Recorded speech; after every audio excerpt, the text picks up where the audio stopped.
DElEd के द्वितीय वर्ष के अभ्यर्थियों का इस यूट्यूब चैनल पर हार्दिक स्वागत अभिनंदन, जिसमें आपके बच्चे और सीखना की श्रृंखला में आपका ये जो वीडियो है ये आपके 5वीं यूनिट का है और बच्चे और सीखना का आपका पहला एग्जाम होगा, जिसमें आपके 10 अंक की ये यूनिट है। सीखने में समाज की क्या भूमिका है, तो सीखने में समाज की भूमिका में अल्बर्ट बांडुरा और लेव वाइगोत्स्की के सिद्धांतों पर इसमें ज़्यादा फोकस किया जाएगा और इस यूनिट में सारगर्भित जानकारी आपको शॉर्ट और संक्षिप्त में गहराई के साथ मिलेगी।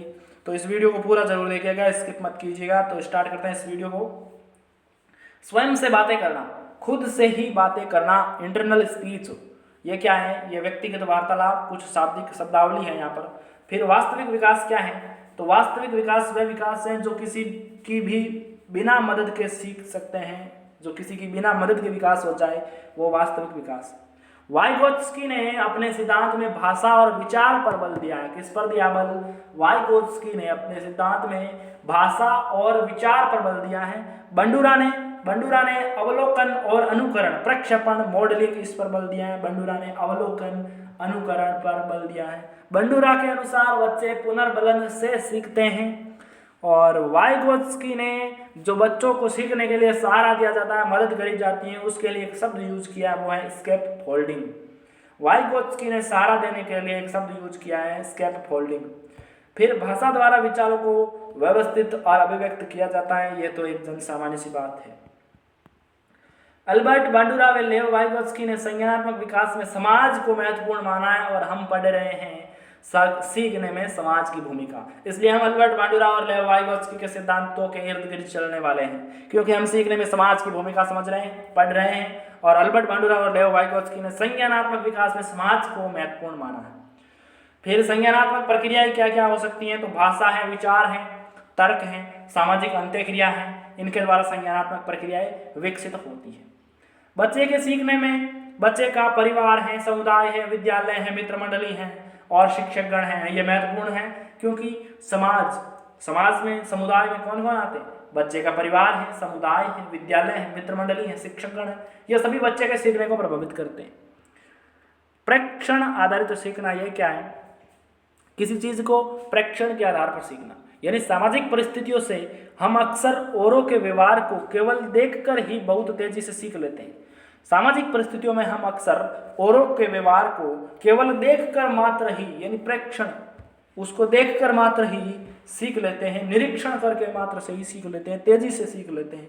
जैसे जब बच्चे नए गीत सीखते हैं, माँ बाप की नकल करते हैं, इस प्रकार प्रेक्षण से सीखना हो गया। स्थानापन्न पुनर्बलन क्या है? यहाँ पर जब हम कोई नई क्रिया करते हैं तभी हमें पता चलता है कि उसका परिणाम क्या होगा, इस प्रक्रिया को स्थानापन्न पुनर्बलन कहते हैं। यानी जो हम नई क्रिया कर रहे हैं उसका परिणाम, रिजल्ट क्या होगा, उसके प्रभाव क्या होंगे, उससे हम ज्ञात नहीं होते हैं, तो वहां पर एक तरह से आपका वो स्थानापन्न पुनर्बलन है। क्या है? स्थानापन्न पुनर्बलन। समाजीकरण क्या है? समाजीकरण, समाज को पढ़ रहे हैं सीखने में, तो समाजीकरण को तो पढ़ना ही होगा। समाजीकरण वह प्रक्रिया है जिसके माध्यम से विभिन्न समाज अपने सदस्यों को सामाजिक रूप से स्वीकार्य व्यवहार करने के लिए प्रेरित करते हैं। जो समाज स्वीकार व्यवहार है, उस समाज स्वीकार व्यवहार को करना या उस समाज स्वीकार व्यवहार में ढल जाना ही समाजीकरण है, यानी स्वीकार्य व्यवहार करने के लिए प्रेरित करते हैं। समाजीकरण एवं समावेशी वह प्रक्रिया है जो लगभग हर तरह के व्यवहार को प्रभावित करेगी। समाजीकरण एवं समावेशी वह प्रक्रिया है जो लगभग हर तरह के व्यवहार को प्रभावित करेगी। ये हो गया समाजीकरण की छोटी सी परिभाषा, आप इसमें लिख सकते हो आराम से। स्वनियमन क्या है? स्वनियमन यानी बाहरी पुरस्कार और दंड पर आश्रित न रहकर स्वयं व्यवहार को अधिकाधिक नियंत्रित और निर्देशित करना। बाहर के जो पुरस्कार हैं या दंड हैं, उनके भय या उनकी चाह के इच्छा में वे व्यवहार न करें, वे अपने खुद के विचार, खुद के व्यवहार को खुद ही निर्देशित और नियंत्रित करें। यह क्या है? स्वनियमन है। अपना अवलोकन करना और अपने पुरस्कार या दंड, अपने लिए पुरस्कार या दंड का चयन खुद करना, यही स्वनियमन कहलाता है। फिर वाइगोत्स्की के अनुसार बौद्धिक क्रियाएं क्या क्या है? तो वाइगोत्स्की के अनुसार बौद्धिक क्रियाओं को उन्होंने 2 भागों में बांटा है। कुछ बौद्धिक क्रियाएं प्राथमिक स्तर की होती हैं, तो कुछ उच्च स्तर की, हाई लेवल की जो बौद्धिक क्रियाएं होती हैं। प्राथमिक स्तर की बौद्धिक क्रियाएं क्या है? जैसे देखना, सुनना, भूख लगना, हंसना, रोना, ये प्राथमिक लेवल, प्राइमरी लेवल की बौद्धिक क्रियाएं।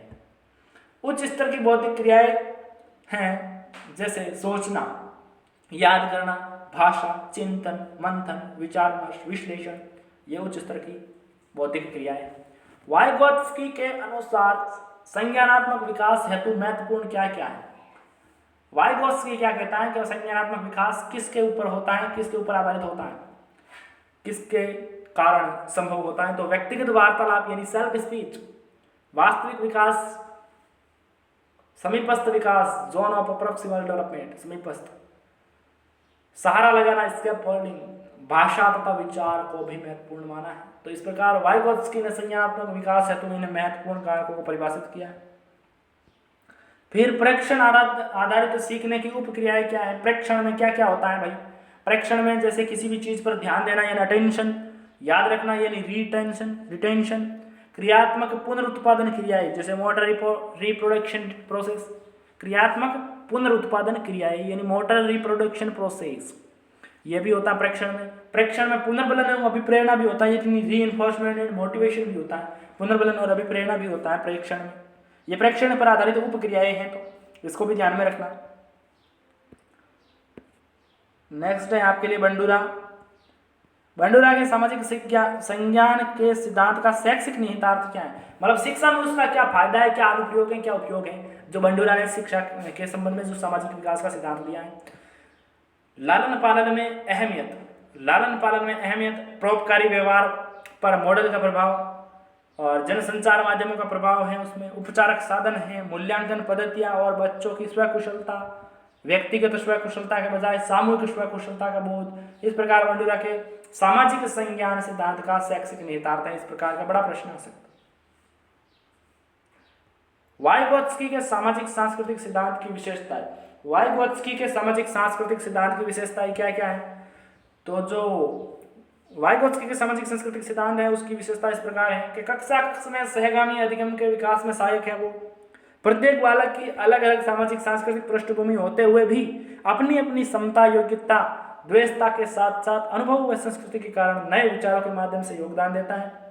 ज्ञान का सर्जन स्वयं बालक करता है, अध्यापक केवल उसके सामाजिक सांस्कृतिक वातावरण का निर्माण करता है। ये वाइगोत्स्की कहता है कि ज्ञान का सर्जन बालक स्वयं करता है।